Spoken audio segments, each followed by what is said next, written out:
For years, trying to build something useful in crypto, it felt a lot like trying to stream a high-def movie on an old dial-up connection. Just impossible.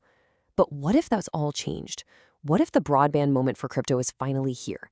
We're going to dive into why those long, frustrating years of just laying the groundwork might actually be over, and what it means now that the real tools are finally ready for builders. Yeah, this is really the big question, isn't it? For so long, if you tried to actually use crypto for anything, it was just painful. It was slow, it was way more expensive than it should have been, and you really couldn't do much with it. So, has that finally changed? Are we really at that tipping point, that broadband moment where a whole new wave of applications that were just impossible before can finally get built? Okay, so here's how we're going to break this down. First, we're going to talk about the big picture promise of something called Fintech 3.0. Then we'll look back at that dial-up era and the problems that really held crypto back. After that, we'll get into the 4 key breakthroughs that are totally changing the game. We'll focus on stablecoins as maybe the first real killer app, see what's possible now, and wrap it all up by asking, is this it? Is this the golden age for builders? All right, so first up, what's the big idea that's driving this whole movement? Well, it's this concept called Fintech 3.0. And look, this isn't just about making payments a little faster or building a slightly slicker app. No, this is way more ambitious. We're talking about the goal of rewriting our entire financial system from the ground up. Think about how we got here. You had Fintech 1.0 back in the 90s, right? That was just us getting comfortable putting our credit card info online with stuff like PayPal. Then came Fintech 2.0 in the 2010s. We got these really beautiful, friendly apps, but they were all just a nice coat of paint on top of the same old, clunky legacy banking systems. Fintech 3.0, that's the real leap. It's about tearing all that old stuff down and building a completely new system, one that's programmable, open, and where value can move around just as easily as an email. But, to really get why this broadband moment is such a big deal, you have to remember just how bad the dial-up era was. For years, if you were a developer trying to build a genuinely useful app in crypto, you just ran smack into 2 giant, impenetrable walls. So wall number 1 was just the crippling cost and the terrible speed. And the change here it's just staggering. I mean, just a few years back, the networks were so clogged up that sending a simple $5 payment could cost you another $5 in fees. Think about that. That alone made pretty much any mainstream app completely dead on arrival. Now, today, that same transaction costs less than a penny.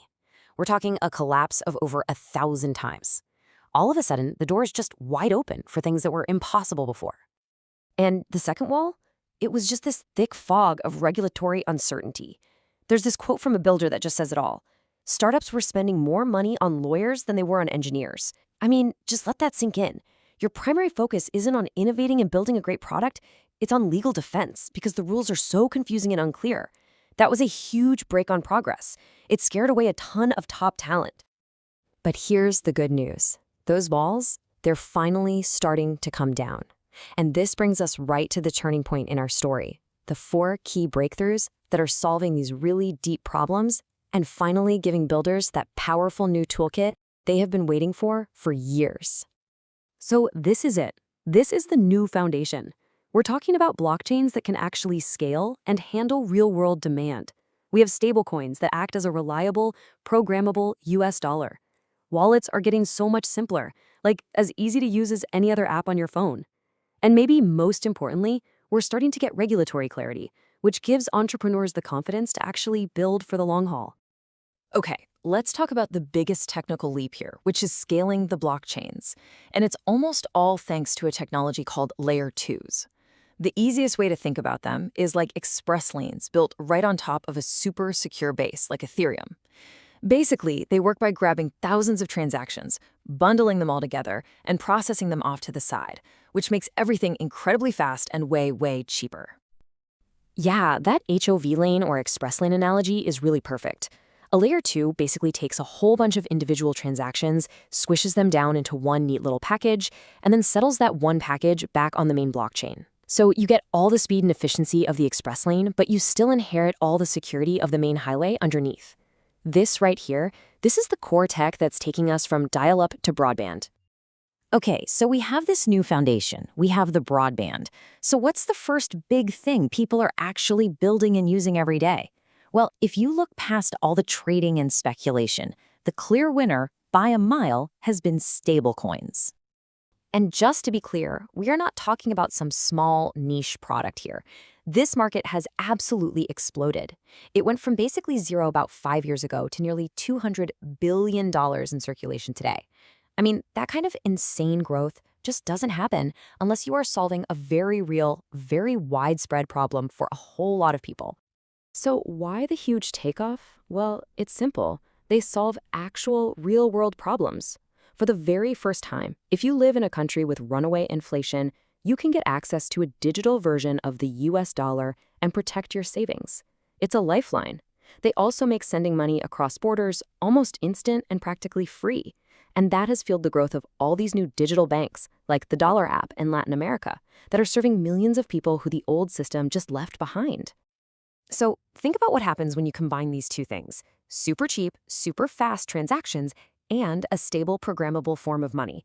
Suddenly, you open up this entirely new playground for developers to build apps. This is where things get really interesting. This is where we actually start to rewrite the rules of how value works. Okay, check this out, because this example from Shopify is just mind-blowing. They took their super complex system for handling payments, we're talking everything from holding money in escrow to managing refunds and taxes, and they rebuilt it all as a smart contract. Now get this, what took them over 1 million lines of code in the old system, they did in about 1,000 lines on the blockchain. That is 1,000x reduction in complexity. It just shows you the incredible power you unlock when money becomes a native, programmable part of the internet itself.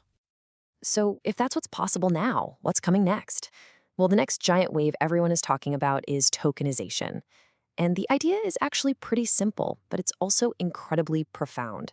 You take all the trillions of dollars of real-world stuff, like stocks, bonds, real estate, that are all locked up in these slow, clunky old systems, and you bring them onto this new open network as programmable tokens.